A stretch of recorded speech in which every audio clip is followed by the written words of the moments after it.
Right. Time, no see, no interviews. We haven't done an interview for something like 10 years. But here we are. Here we are. Schizophrenia. The album that in that I started listening to Sepultura when I was a young kid. Lots of years ago. I made the record as a young kid. Yeah. Yeah. So I would like to speak about the re-recording of this album, but also about the actual album because they are interrelated. These albums. I think it would be fun to speak about the Schizophrenia album and remember this era when we were much younger and we were stage diving and moshing and, Yeah. and all that stuff. First of all, let's begin with the now. Did you feel that the Schizophrenia album needed a fresh approach, production and playing wise, or did you do that because you wanted perhaps to have the rights of that album yourselves? No, it's really a question of the sound. You know, we think this trilogy, the idea that gave birth to this trilogy, is actually these three records that were recorded in Brazil, Yeah. in studios that were not really made for heavy music, with engineers that don't know about heavy music. So it's just really us as kids trying to tell them what we want sonically and bit frustrated with the results because the record don't sound as good as we want them to sound. And when we play live, when we start playing live, me and Igor, we return to roots, beneath the remains, arise. We felt this the way we are playing them live felt so good, so powerful, so intense, that gave birth to the idea of why if we go in the studio and use the same attitude in these albums and make them sound amazing with a modern sound, but with the same aggression and raw brutality of the original. And I think it was like those are the three records mostly that I was very like not 100% happy with. I love the riffs, I love the songs, but I don't really like the production. And it's really, as a fan, we make them as fans, me and Igor really looking at what would a fan would like to hear, also ourselves as musicians. This is how we made these recordings. I think the first step was, of course, Morbid Vision, Best of Devastation, and when that came out, it was made a big splash in the world. Many people are confused. Some people are like don't know about this idea, but I think after they heard it, they understand what we wanted to do with the songs. It's kind of like a bit of magic trick, you know. It's very difficult to go back in time and re-record something old but make them sound good right now, you know. It's very difficult, but I think we got really close to what we wanted the songs to sound like. And then Schizophrenia was the last piece of this puzzle. To me, it's what I did on the re-recording of Schizophrenia is actually a little bit faster than the original. We are playing almost like live, like To the Wall and Septi Schizo are a little faster than the album. So it becomes a bit more energetic. And I think the vocals are a bit darker than the original. And Igor's drumming is fantastic. I think it's drumming great now. Um, I think it was a great idea, man. Honestly, it was like you always can go back and listen to the originals if you want, but if you want to hear our own wish of how they should sound, this is what we think they should sound like this, this the right way of these songs to sound. Do you think that returning back to the roots with Bestial Devastation, with Morbid Visions, with especially with Schizophrenia, which to my if you ask me, is by far the best of these three albums, no doubt about it. Do you feel that it gives you inspiration to write brand new songs, having played all this, having all this vibe from the 80s back when you were kids?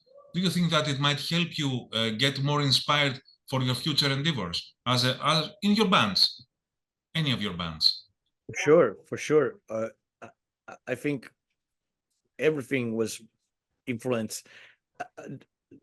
The reason we did this re-recording was because of the live shows, and now these re-recordings are influencing what we're gonna write from now on to the future as well. Like, I think Go Ahead and Die is influenced by re-recording Morbid Vision, because the spirit of it, that mix of metal and black metal and punk.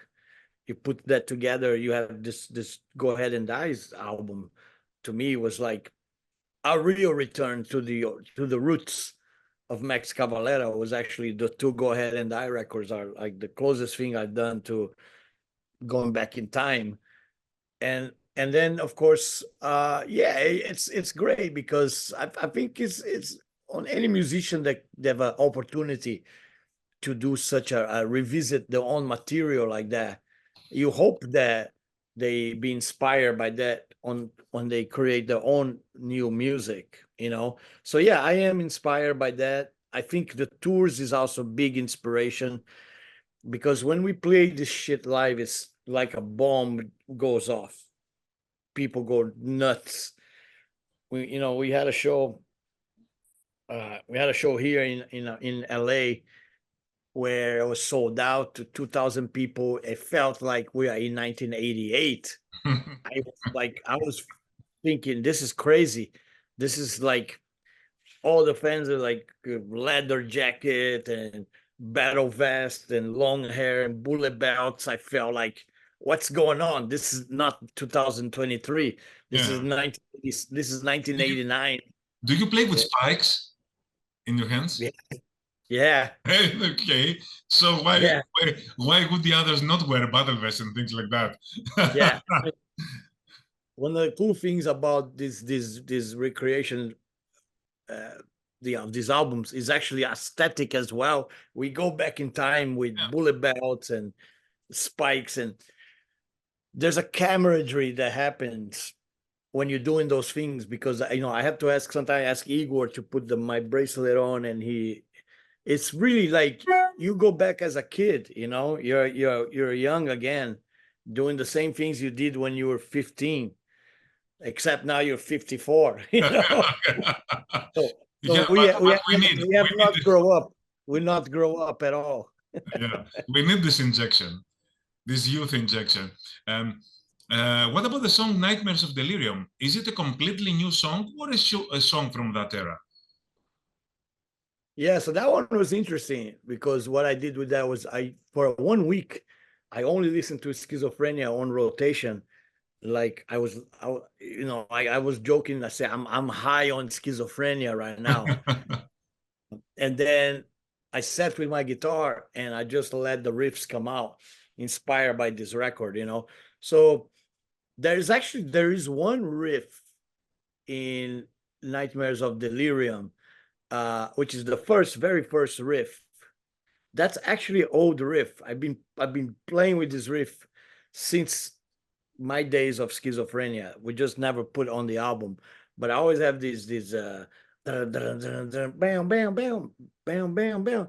It's very influenced by Exodus, actually, like Bonded by Blood type shit. So it was like, let's make a homage tribute song for the era, for this album, for everything that we listened to at that time, which is all this death trash. And we make a new song, and Igor Amadeus wrote the lyrics, my son. really cool metal lyrics about psychosis and mental, you know, the agony of mental state of mind going crazy. Fits the album like perfect. You know, it was really cool. Yeah. Uh, I always wanted to ask you that question, but we didn't speak for the Schizophrenia album ever.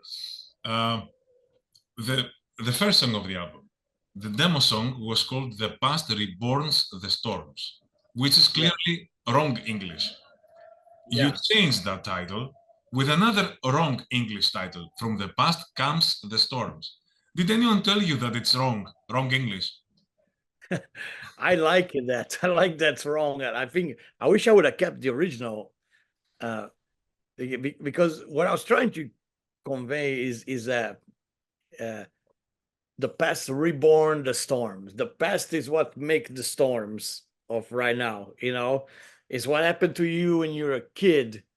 Is what make the storms that you're living right now. You know, and I think that the lyric is also a look at the maybe war a little bit. You know, the wars of the past, they will come back to haunt the wars of the present. You know, so it's a really interesting lyrical idea. But back then, I was still translating Portuguese to English. And without Google Translate, without AI, without Yeah, no, none just of that shit. dictionaries. My Google translator was a guy named Lino. Lino. Lino was the guy you had with when you signed the contract with Roadrunner, because only you could speak just a very. I remember speaking to Monte Conner a few years ago. He told me that he was very afraid when he signed you to Roadrunner because you, Max, you were the only one that spoke a little bit of English. And perhaps there would be a contractual problem. So he had the contracts translated to Portuguese as well, and you had Lino translate all the negotiations for you. Yeah, but we didn't read anything. We just signed it.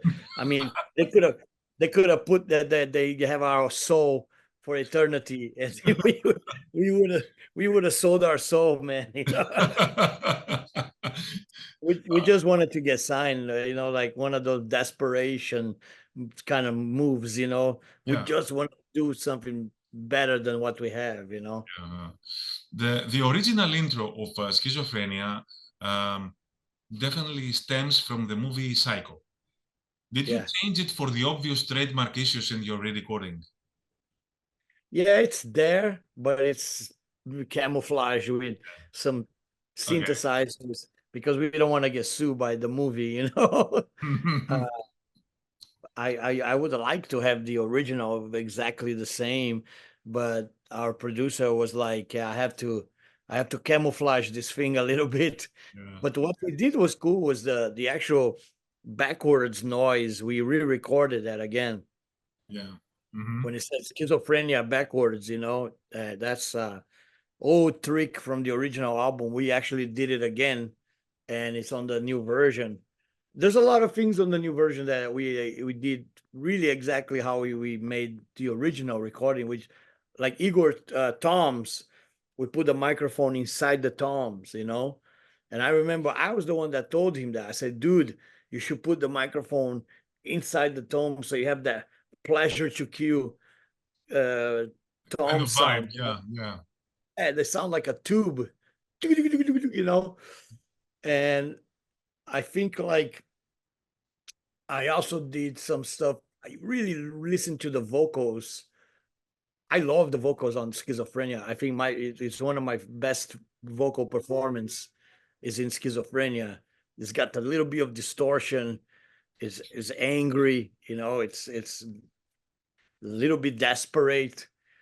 So I wanted to try to recreate that feeling on the new recording. I think it's cool. I don't know. To me, it feels like the vocals on the new version are even more dark than the original, are a little bit mm, angrier, even more desperate. Almost like the guy in the front cover of the album is the guy singing the album, with a straight. That's how I feel about this vocal performance. It's like I'm on a straight jacket, like a lunatic screaming, you know. Yeah, and speaking about the cover, I'm pretty sure you had the cover of Blackout by Scorpions in your mind when you created that. Yeah, yeah. The original Schizophrenia is actually we had the Blackout album where we told the guy it should look like this, but instead of one face, you have one guy in a straight jacket. Uh, we actually have one painting. Before that, is another guy did another painting, the original, and then we asked Ibsen to make the one that is on the record.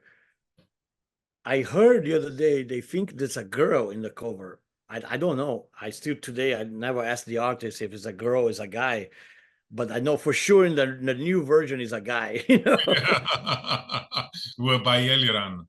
Yeah, Eliran. Eliran's a great artist, man. Everything looks like a piece of museum. You know, Yeah, it's beautiful. yeah, yeah. Same thing for the Bestial and the Morbid Visions. Yeah, because Morbid Visions, it's the demon is crossed eye on the original. Yeah, it's crossed eye, yeah. Yeah, his eyes are crossed. He looks He like cannot focus. he needs the glasses. And the original guy wanted to put guitars on the demons, holding guitars, and we are like, no, no, no, you can't. Leave him alone, yeah. Yeah, yeah, they're supposed to be tormenting Christ, not jamming with Christ. when when you played the album Schizophrenia, you had this song Inquisition Symphony. Uh, Yeah, First of all, nobody expected you to have such a complex song. First of all, starting with that, but yeah. but when you were writing the album, did you expect that a few years later, a classically trained band of cello players would name their album after Inquisition Symphony? You were No, not anymore. the That inspiration for classical trained musicians. Yeah, it's crazy. I remember making Inquisition Symphony. Of course, I think is very influenced by Metallica instrumentals, Call of Cthulhu, Yeah. But we wanted to make a little faster and more aggressive, Um, but also, I remember I have just learned a bunch of Merciful Fate riffs.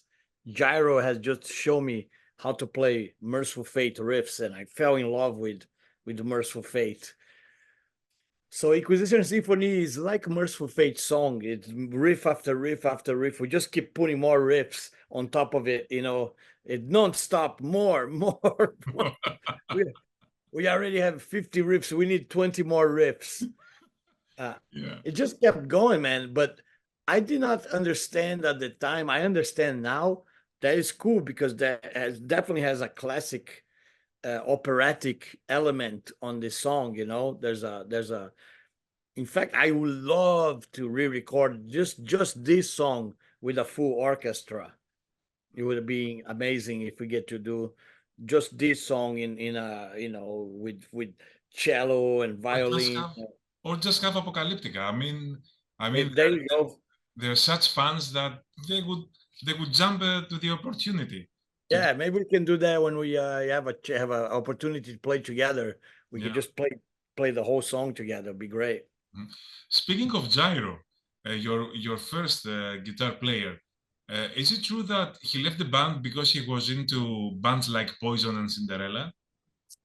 Unfortunately, yeah, it was a big shock for me, and I do understand. I still don't understand today what happened, man. We are in this together, and a lot of Schizophrenia was written with Gyro. Actually, we wrote "Scream Behind the Shadows," "To the Wall," "From the Past Comes the Storms," um, "Rest in Pain." Many of those riffs are stuff I was working with Gyro. And then one day, out of the blue, I'm not even making this up. It's true. He came to us and say, "I'm done. I'm gonna play glam rock." And I was like, "Why? That shit sucks. That shit's stupid. why you want to look like those guys, man? I don't know. I think it's one of those moments in life. I think he had a crisis, existential crisis, midlife crisis, but he was a young guy. Young guy, yeah. Yeah. Uh, But it's so cool now. I see him play with Troops of Doom. It's cool, man. I'm happy for him. yeah, yeah, yeah. And they just released a new record, and it's fine. Yeah, Uh, it's cool. I'm happy for the guy. mhm.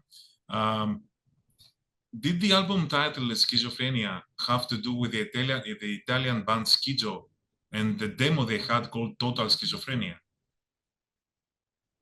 No, as far as I remember, it's actually inspired by a hardcore band called Ristettit from Finland. Mhm. They had a record called Schizophrenia, and we thought it was cool. I think we're actually a bit ahead of the time, making a record about uh, mental health at that time. Nobody was doing that, but I really love Septi Schizo. To me, that was like the almost a perfect death thrash song. Like perfection in terms of death thrash combination. Man, it's great.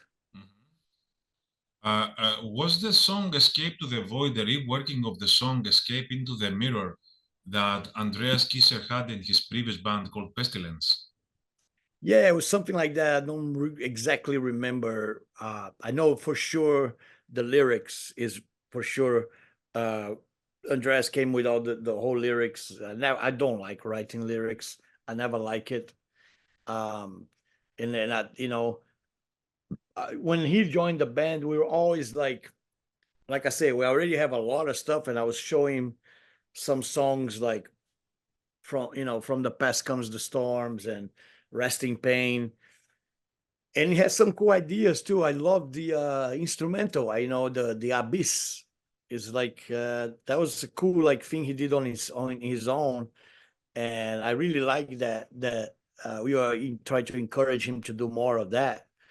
Um, and of course on the new version, we kind of make a new version of the abyss, more I think inspired more by a movie called Twin Peaks. You know this movie Twin Peaks? So it's like this kind of forest sound with the little burning noises, flames and shit. Uh, yeah, I think it's cool for sure. The lyrics is he brought from the other band. Yeah. Do you think that you and Andreas, coming from very different musical backgrounds, uh, did that help create something totally unique for that period and totally fresh and new for Sepultura? Yeah, I mean, I always wonder what would the sound if a gyro had done it with us, because maybe it would have been a little heavier, be maybe less technical. Um, I don't know. It would be maybe uh even it's funny to say that now, but maybe it would have been a harder album even than it's already a real hard record, but maybe it would have even been harder if a gyro would have stayed. But yeah, I think yeah, I connect really good with musicians. I connect with Andreas right away, and of course me and him played the bass as well. Paulo didn't want to record, and he's always nervous in the studio, so we share the bass duties, me and Andreas. And what I love about the new recording is actually the bass. Is you can really hear the bass uh now on this new recording. It's the bass is real loud, and you feel the drumming and the bass real connect on the new recording. Mhm. I think it's cool. It's an era in music. Like Igor said that on one of the quotes. It was an adventurous time of metal. You have albums like Killing Technology and Pleasure to Kill and uh Darkness Descends. this style was just starting to become popular, death thrash, which I think is really cool because I always thought I liked thrash metal, but it can get a bit silly after a little bit, with too much gimmick. And I always liked death metal, but I always thought death metal sometimes lack a little bit technical stuff, more of the thrash. So when you put death and thrash together, you get stuff like Schizophrenia and Cannibal Corpse Eaten Back to Life. That's a great record. It's probably one of my favorite Cannibal Corpse albums because it's not a death metal record. It's a death thrash album. Mhm. Um, Sepultura have announced their end. Were you approached by the guys, perhaps for a last show together? I have not. I have not. In fact, I think I saw one thing. It's Andreas, of course, said like, "Why are we gonna ask them? They're gonna spoil the party," Mhm. which is very typical of Andreas Um, to say that. I don't know. I think I'm gonna let things happen the way they're gonna happen. I'm not gonna force anything. And if it comes a time where we feel the we should make a reunion, it's okay, fine, as long as we do it the right way, just like with these re-recordings. I think we made them the right way, honest, proper, from the heart. So right now I'm not thinking about that. I know they announced the end of the band. I don't understand this idea. I don't know if they were forced to do it or if it's a mutual decision of just stop playing because you don't want to do it anymore. I don't know. I myself cannot live without music. I need to play live. It's like the air I breathe. So I love what I'm doing right now with Igor, with Cavalera. We're gonna continue. yeah. Which are the reactions of the fans towards the first two re-recordings and so far about this one, about Schizophrenia? I think it's been really good, man. I mean, Morbid Vision's Best of Devastation had an amazing reaction, better than I expected. Um, because I like the things. I listened to them and I honestly felt great. This sounds fucking killer. This really sounds good. But I always expect some, you know, always some negative shit. People gonna go, oh, I like the original. Don't touch that. Don't touch the originals. But for my surprise, it was mostly like even the reviews were quite amazing. Most people thought this is how you make a re-recording the right way. This is how you do it. And I think Schizophrenia will be the same way because we didn't change anything on the way we approach. Schizophrenia is real similar to Morbid Visions. It's still dirty, aggressive, dark, and just better recorded. So gets a sound of a modern sound, but not digital. It's still organic, made by us. Mhm. What should we expect in the near future from your other projects, your other bands, now that you have the inspiration uh, from the re-recordings of the old Sepultura shit? Yeah, I mean, I'm working right now on new Soulfly. Actually, I think it's going to be a really powerful record, mainly because my mother passed away last year, and I'm really making this record for her, in a tribute for everything she done from the beginning of Sepultura, all the sacrifice she make. She's a very spiritual, powerful person in my life, and now I'm making a record inspired by her life. So I think it's gonna be a fitting Soulfly record, which is Soulfly is more spiritual by nature anyway. So I think I don't know, musically we'll see what happens because of the influence. I think you can expect some really powerful songs again, and then just see what we do. But I'm excited for the future, man. I think we got many tours. Soulfly announced American tour right now today with I Hate God, and